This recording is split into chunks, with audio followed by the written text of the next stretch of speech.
Bonjour la compagnie, voilà, donc beaucoup de personnes sur le groupe m'ont demandé de filmer mon planeur budget, donc ici voilà, je vais vous le présenter pour vous un peu mieux comprendre donc la mise en place des fiches que je vous ai postées hier soir.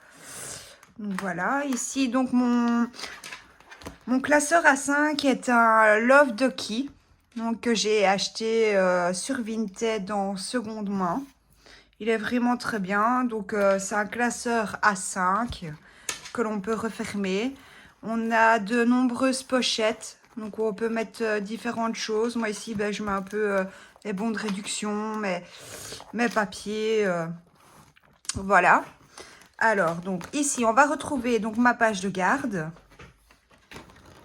Juste derrière, le calendrier 2022, donc qui m'aide à faire le nombre de semaines par mois. Donc ici, le fichier pour définir les dates des différentes semaines par mois. Donc de janvier à juin pour la première page et de juillet à décembre pour la seconde. Beaucoup déjà m'ont parlé du fait que le mois d'août était un mois à 5 semaines. Moi ici, donc, je suis toujours dans ma semaine 4 du mois d'août parce que elle est du 28 au 4 septembre. Parce qu'en fait, moi, mon premier salaire, mon salaire principal, je le touche le 10 environ du mois. Et donc, c'est pour cela que moi, en général, ben, je fais soit une semaine blanche ou alors avec mon mari, on s'arrange et c'est comme ça que l'on voit. Parce qu'en fait, donc mon système à moi ici ne me concerne que moi toute seule et mon mari a son propre planeur budget où il fait ses propres enveloppes. Il y a juste donc l'enveloppe alimentation qui est en commune euh, pour nous parce qu'en fait, nous sommes donc deux adultes et un enfant dans notre maison. Donc, voilà. Alors, après, on retrouve donc ma page concernant les dates importantes. Donc, où je note tout ce qui est, ben, en exemple, les soldes, les fêtes, Saint-Valentin, Pâques, les anniversaires, pour être sûr de ne rien oublier avec donc ben, les différentes dates de celle-ci. Ensuite, on retrouve la page des paiements annuels. Donc, celle-ci, elle me permet donc de me rappeler quand j'établis ma fiche de prévision de budget pour le mois suivant, ben, de me dire en exemple, ben voilà, ici, je sais que pour le mois de septembre, eh bien, j'ai l'assurance voiture à payer, que j'ai mon syndicat à payer et que j'ai en plus mes allocations professionnelles à payer également. Et donc, je fais ceci et je coche à chaque fois. En exemple, là, je vais faire bientôt celui pour 2023. Mais donc, je coche les mois et comme ça nous permet de faire ben, un bilan et un récapitulatif de tout ce que nous devons payer sur l'année. Et donc juste ici, donc vous avez la case des dates pour lesquelles il faut payer, la description, le montant. Bon, maintenant le montant peut varier, mais ça vous adaptez en fonction des papiers que vous recevez, des factures. Et alors les différents mois repris ci-dessus. Et à la fin, j'ai mis le total pour savoir plus ou moins pour ceci, pour combien j'en aurai à la fin de l'année. Alors, ensuite, on retrouve donc mon calendrier des paiements de salaire. Mais ça, vous adaptez en fonction de chacun, de par rapport à quoi vous touchez, mutuelle, CPAS ou autre, je ne sais. Alors après, j'ai mon suivi des remboursements de santé. Celui-ci, je ne l'ai pas encore complété parce qu'en fait, je note tout dans un petit carnet et seulement après, il faudra que je vienne remettre. Alors voilà, proprement dit, donc maintenant on retrouve mes pages de garde. Donc je les ai entièrement réalisées sur Canva. Donc je les ai faites, je les ai imprimées, découpées et alors je les ai plastifiées. Et ici pour les petits onglets, donc c'est par rapport à chaque mois, janvier, février, mars, avril, mai, juin. Ceux-ci, je les ai trouvés sur Amazon. Alors je vais vous montrer, je vais prendre octobre. Hop. Voilà, donc Pour chaque mois, c'est les mêmes documents que l'on retrouve. Donc, c'est-à-dire le budget pour le mois, les épargnes prévues pour le mois, avec les épargnes à court terme, les épargnes à long terme, les épargnes variables, les épargnes défis. Le suivi des paiements à faire, donc ça, c'est dès que vous recevez une facture à payer, donc vous écrivez la date, la description, le montant. Et moi, ici, j'ai laissé 2 cases vides parce qu'alors, quand ça a été payé, je mets un petit V vert. Comme ça, je suis sûre qu'elle est faite. Et ici, généralement, je mets la date où je l'ai payé. Après, on retrouve le suivi des dépenses mensuelles. Donc, c'est toutes les dépenses que je fais avec ma carte bancaire si ce n'est pas prévu dans mes enveloppes au mois.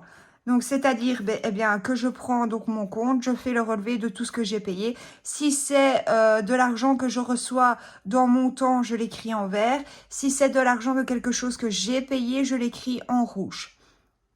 Ah, donc, si c'est de l'argent que je reçois, je mets un petit plus vert. Si c'est de l'argent que moi je paye, je mets un petit moins rouge. Donc, c'est encore des pages de suivi des dépenses.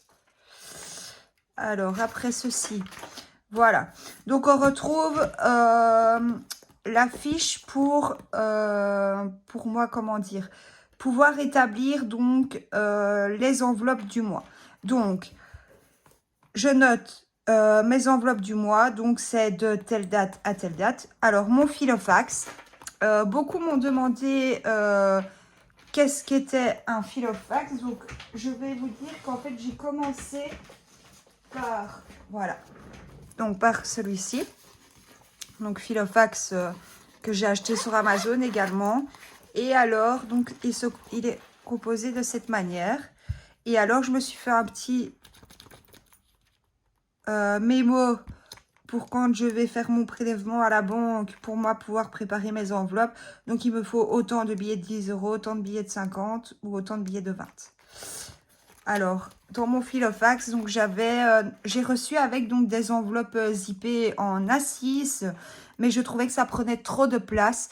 Donc, j'ai réalisé des enveloppes moi-même où je venais glisser ici mes billets. Quand j'avais de la monnaie, eh bien, je venais la mettre dans la petite pochette spécialement à monnaie.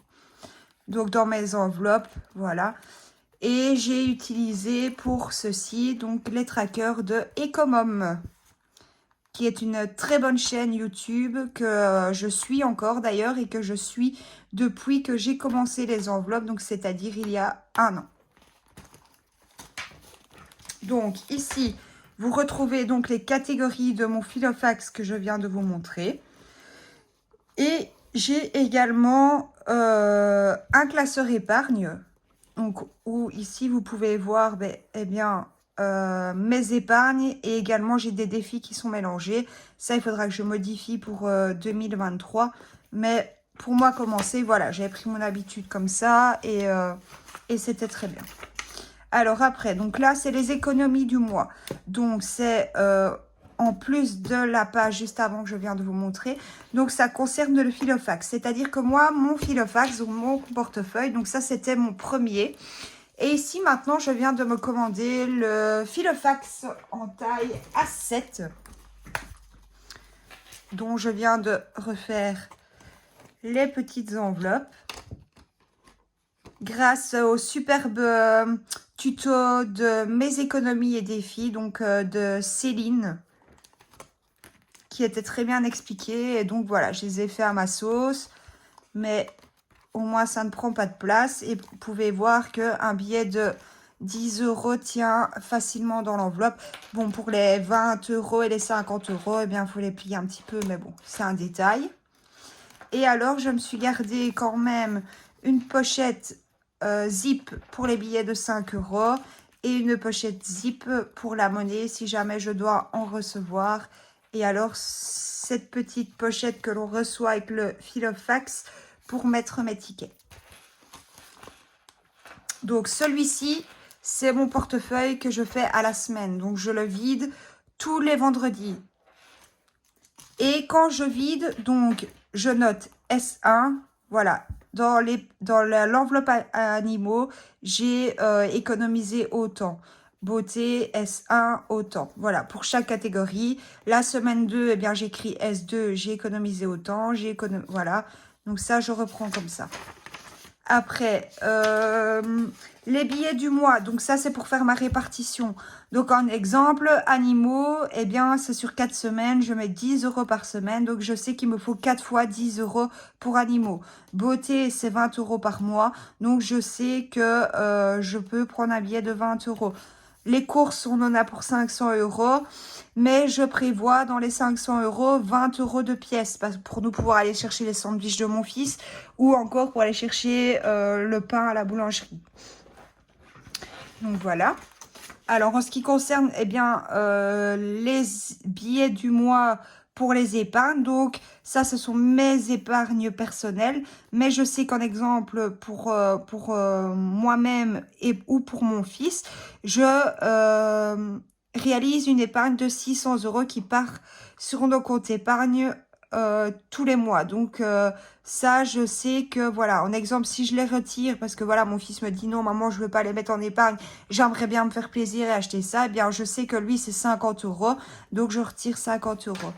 Alors, pour mon fonds d'urgence, ben, je sais que c'est 100 €. Ben, admettons, je retire 5 billets de 20 €. Comme ça, eh bien, voilà, j'ai de la monnaie. Si une fois, en début de mois, eh bien, je ne reçois que des gros billets de 50 € parce que les 20 ou les 10 sont plus disponibles, eh bien, je peux faire mes échanges à moi-même et je peux échanger.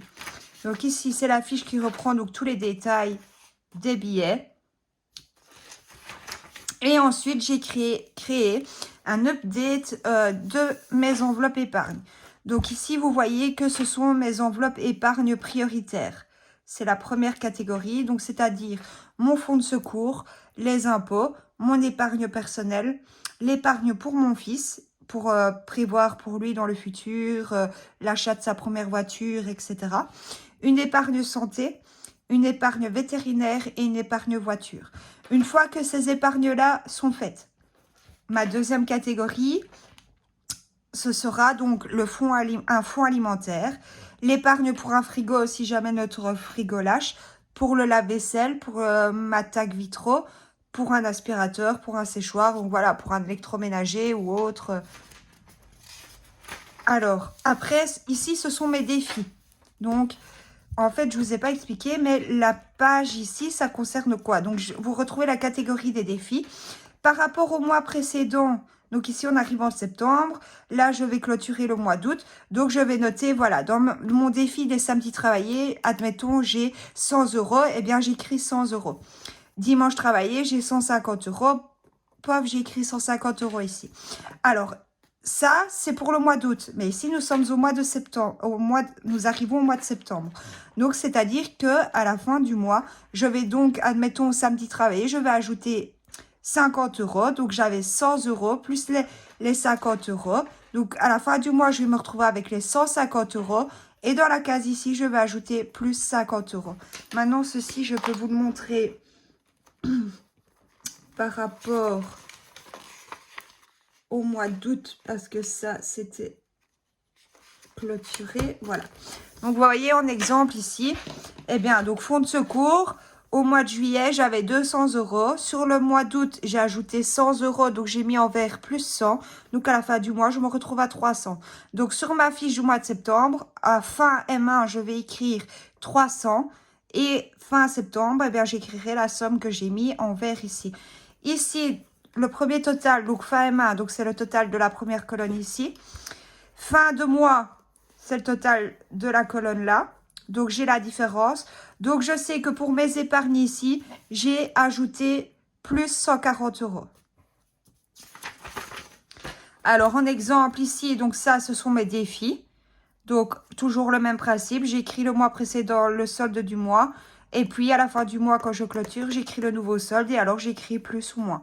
Le plus en vert, le moins en rouge. Donc, j'écris de nouveau les totaux ici en dessous. Et puis, en exemple, dans mes défis, je sais que j'ai ajouté 825 € sur le mois d'août. Et toujours comme ça. Donc, chaque mois, je reprends et je continue. Alors, une fois que ceci est fait,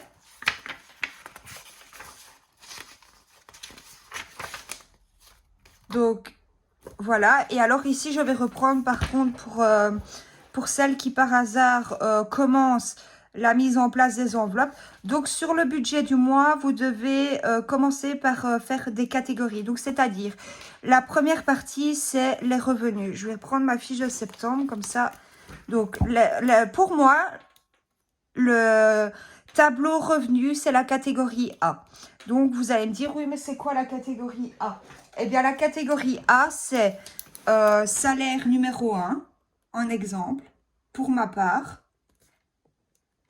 Salaire numéro 2. Et je touche également des allocations familiales pour mon fils. Voilà. Donc là, vous écrivez donc vos revenus, ce que vous pensez recevoir, le total. Et c'est par de ce total que vous allez pouvoir définir vos répartitions d'enveloppe. Donc ici, revenu A, dépenses fixes B. Dépenses fixes, c'est tout ce qui est vos charges mensuelles. Donc tout ce qui est eau, prêt. Si vous avez des dettes, vous pouvez les mettre là-dedans aussi. Vos factures. Donc voilà, donc là vous établissez donc votre tableau avec ce que les montants. Une fois que c'est fait, vous faites le total. Quand le total est fait, pour vous savoir combien il vous reste à répartir dans les enveloppes du mois, eh bien, vous faites donc la catégorie A.